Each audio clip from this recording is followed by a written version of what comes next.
Welcome back to the conclusion of Crawford-Clark Close-Up's first Halloween horror season. Over the final 4 videos of this month, we'll be delving into the good and bad of the Halloween film series. The series that began in the minds of John Carpenter and Deborah Hill, film school students in the 1970s, who decided to make a horror film about a man who murders babysitters on Halloween nights. On a meagre budget of $300,000, 1978's Halloween set the boat sailing, grossing $47 million at the US box office alone. It remains one of the most successful independent films of all time, and it's easy to see why.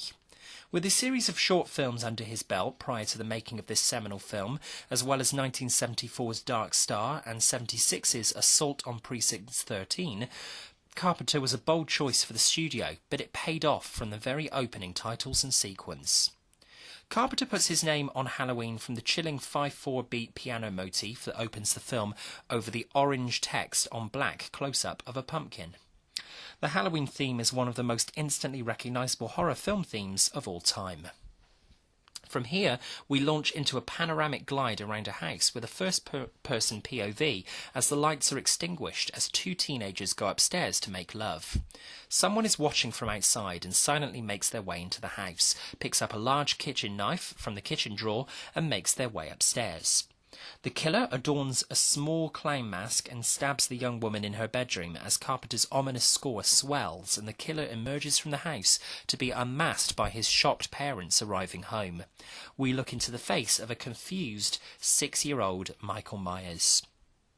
From here we skip ahead 15 years to October the 30th, 1978, as an adult Michael makes his escape from Smith's Grove Sanitarium, where he's been a resident for the last 15 years, and his psychiatrist Sam Loomis has to track him down to Haddonfield, Illinois, where Loomis is sure Michael will return to finish the work he started on Halloween nights. So far, so atmospheric. It's a brilliant opening that both puts the audience in the mind of the killer and, as a spectator, looking on, wondering what Michael's journey will entail. The first major casting legend appears here in the form of Donald Pleasence. He's perfect as Michael's psychiatrist, spunky yet stern, with some brilliantly written and delivered dialogue given throughout about the nature of evil. He's an asset to this film, and little known to audiences yet, would prove one of the key players over 4 of the next instalments over the next 17 years of the series. 19-year-old fresh-faced newcomer Jamie Lee Curtis makes her feature film debut here as victim Laurie Strode, a role to which she'll be linked forever. It's a role that requires her, from her introduction into the film, to fill the screen for the majority of its lean 90-minute runtime, and we follow this virginal, brave lead from young innocent outsider to courageous fighter by the end of the film. Carpenter knows exactly what he's doing. Directing on a shoestring budget, he spends almost the whole of the first hour of the film building and maintaining tension throughout, with Michael constantly in shadow, stalking and observing his targets, with the audience and characters having no idea of who he's going to pick off first. Carpenter employs a number of fascinating, effective long shots to distance Laurie and her friends from Michael until Michael is ready to strike. What makes Carpenter's original so special is in its limited number of jump scares.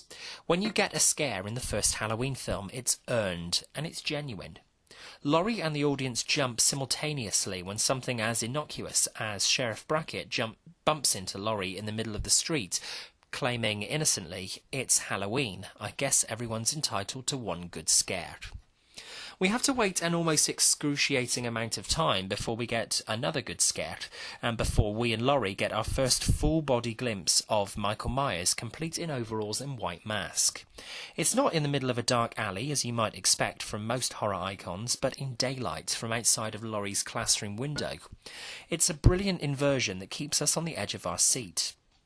Michael Myers can appear from anywhere and has no fear of being caught at this time of year because he looks so innocent, a man wearing a Halloween mask on Halloween. There are so many chilling moments in this first instalment as the tension is ramped up and Laurie's friends get the chop one by one. The most effective single shot being Michael standing draped in a white sheet with eye holes cut in victim Linda's bedroom doorway. He looks like a ghost, and Linda thinks it's her boyfriend pranking her, unaware that she's about to be killed in moments. Carpenter shows a great restraint for his first horror feature film. Aside from young Michael killing his sister, a dog, and a select number of Laurie's school friends, this is essentially a bloodless film. It's all about the suspense and the long shots of emptiness evoking fear of the unknown, deployed by Carpenter and director of photography Dean Cundy throughout. The final act of the film, with Michael stalking Laurie and Loomis turning up to try and finish Michael for good, is an engaging denouement, heightened by the editing choice of seeing Michael disappear at the film's end, leaving the door open for sequels and more cat-and-mouse games.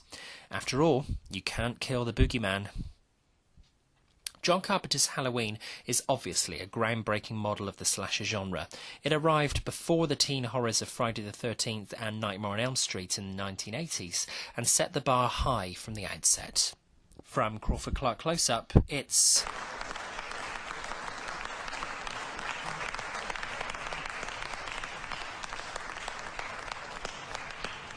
With no intentions of making a sequel, Carpenter retreated to a writer's role for the inevitable follow-up to the successful Halloween. Halloween 2 arrived to thrill audiences in 1981 and was written as a direct sequel to the original, so much so that the story is set immediately after the cliffhanger ending to the first film, with Loomis exclaiming, "I shot him 6 times." Rick Rosenthal takes on director duties this time around from Carpenter and Deborah Hill's story, and this would be Rosenthal's feature film debut, and it's easy to see. Halloween 2 sadly has none of the flair of Carpenter's original in its design or execution, but at least it's an improvement over Rosenthal's return to the series back in 2002 for Halloween Resurrection. We'll get to that in the next video. Alan Howarth takes on composing duties alongside Carpenter, and the score is much jauntier this time around, evidenced in the lighter tone to the opening credits, although the shot right inside of the jack-o'-lantern breaking apart to reveal a skull is hugely effective. As is commonplace with sequels these days in the genre trying to outdo the fairly tame original with more blood and violence, Halloween 2 is no exception. Audiences had been given Friday the 13th in 1980, sandwiched between Halloween and its sequel, so Carpenter injected more vicious kills into the script, much to the reported chagrin of director Rosenthal, who actually wanted to make a film more akin to Carpenter's pared-down original. Halloween 2 therefore contains some of the most inventive deaths in the series, from the first death 10 minutes in of an innocent teenager getting stabbed in the chest by Michael in her house with token blood spurt, to the multiple deaths in the hospital, with the hot tub scene being a clear standout. Setting the sequel in a hospital seems a clever idea, until you realise that this presumably main hospital in Haddonfield is almost completely deserted, which is very unrealistic, making it perfect for Michael to track Laurie there to finish what he started in the first film. The problems start when you realise that the up-and-coming star from the first film, Jamie Lee Curtis, is going to be out of action for the majority of the film, so the focus is on a group of hospital staff who are largely obnoxious and idiotic, unaware of what's happening around them. What's striking is that over a third of the way into the film, many scenes have no musical accompaniment at all.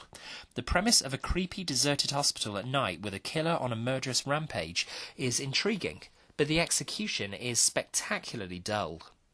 It's not until we get to the excellent finale, with Pleasance's Loomis to the rescue once again to terminate Michael, that the film significantly redeems itself, particularly in the beautiful shot of Myers bringing his hand to his face as Laurie blinds him by shooting him through the eye sockets. But by this point, it's more a case of too little, too late. Halloween 2 is a serviceable sequel, but it's sadly nowhere near as good as the die-hard fans would have you believe. It's almost trying too hard to deliver the shocks and the gore for audiences, and trying to expand on Laurie and Michael's relationship by suggesting that the only reason Michael is refusing to give up on hunting Laurie is because she's the last of his bloodline for him to kill.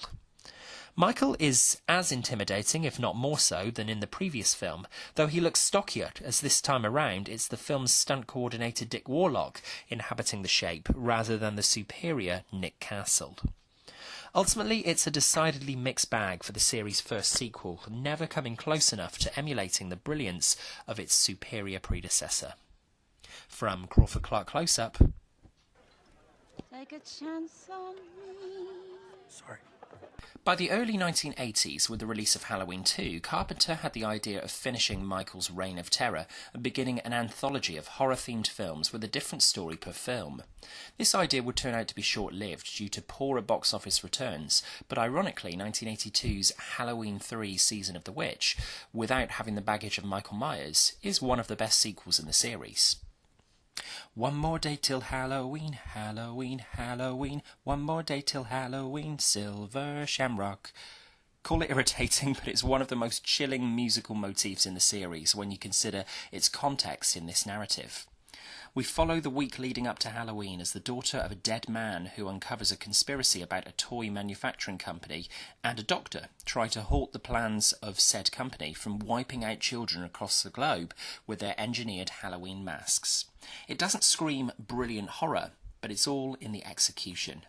The film is directed by Tommy Lee Wallace, au fait with the Halloween franchise, having worked as production designer on Carpenter's original 4 years earlier, and it's a tight, engaging story from start to finish.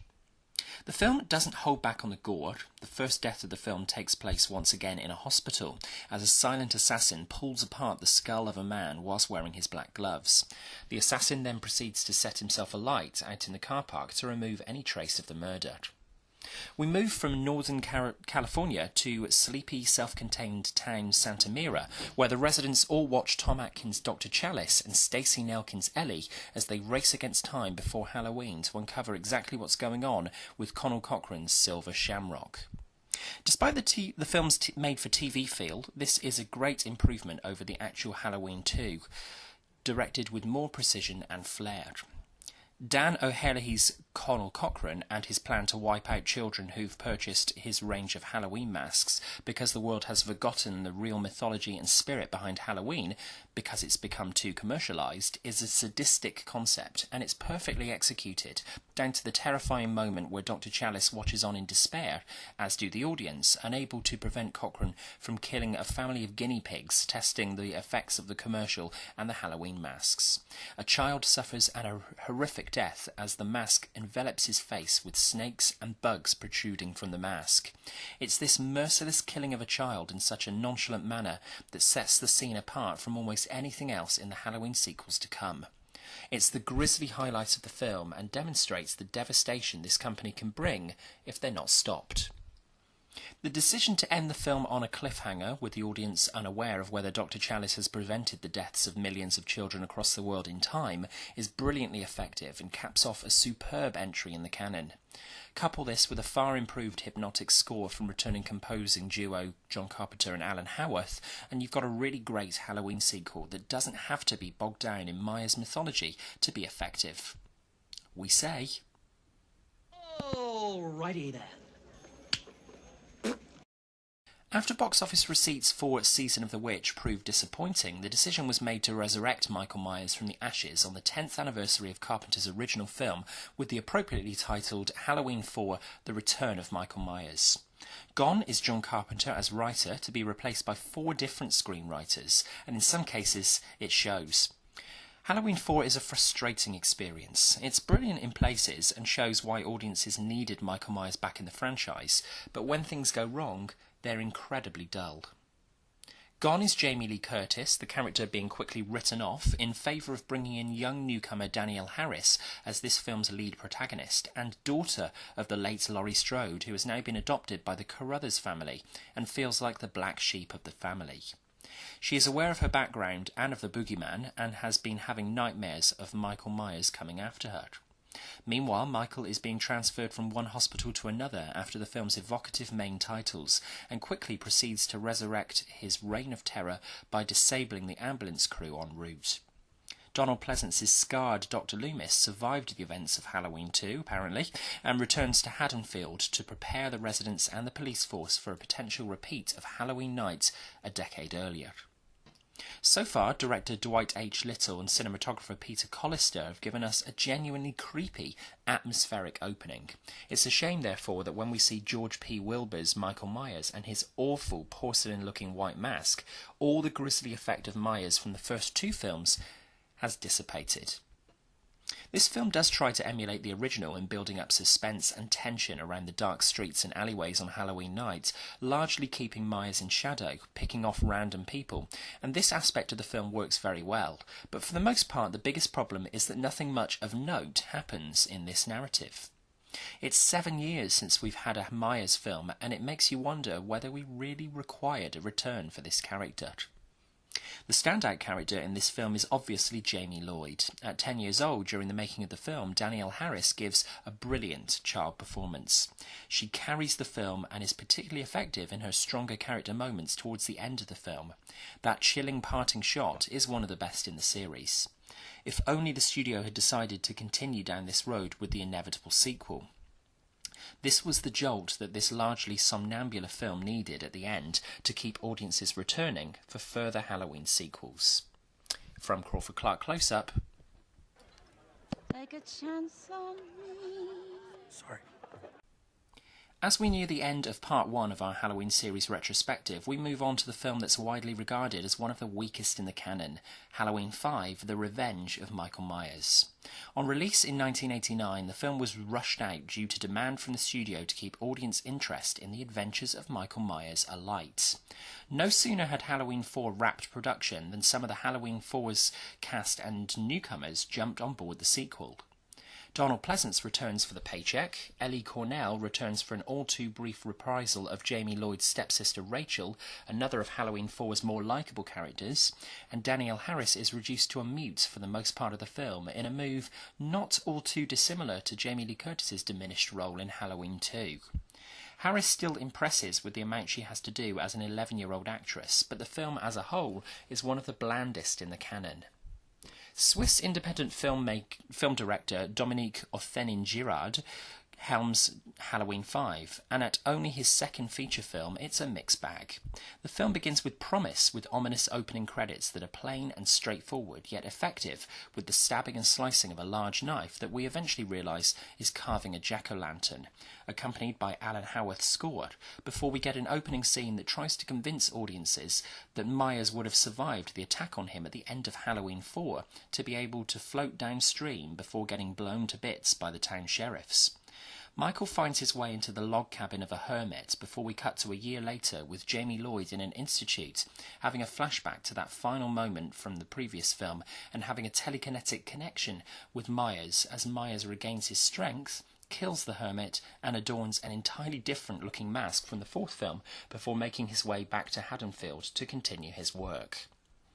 Halloween 5 is an even more frustrating affair than its predecessor. There are moments where the tension works well.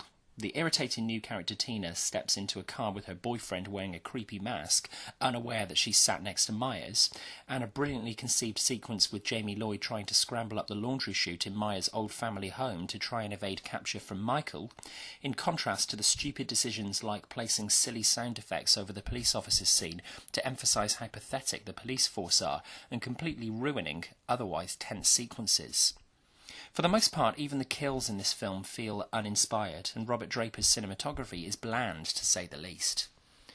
Donald Pleasance's diatribes are always a pleasure in this series. His proclamation of Michael that "I prayed that he would burn in hell, but in my heart I knew that hell wouldn't have him," representing some of the film's best screenwriting, and Danielle Harris's strangled cry at the film's end when she realises that Michael is still at large, are two of the better aspects of one of the most throwaway, wasted opportunities for a Halloween sequel.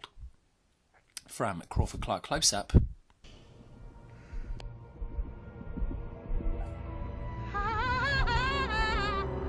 Join us in the second part of our Halloween series retrospective as we'll cover Halloween 6, The Curse of Michael Myers, up to Rob Zombie's Halloween 2 from 2009. As always, please subscribe to Crawford-Clark Close-Up for more regular reviews of new and old releases. You can also find us on social media, on Facebook and Twitter, and you can email us, crawfordclarkcloseup@gmail.com, with suggestions for the future of the channel. Until then, thanks for watching, and that's a wrap.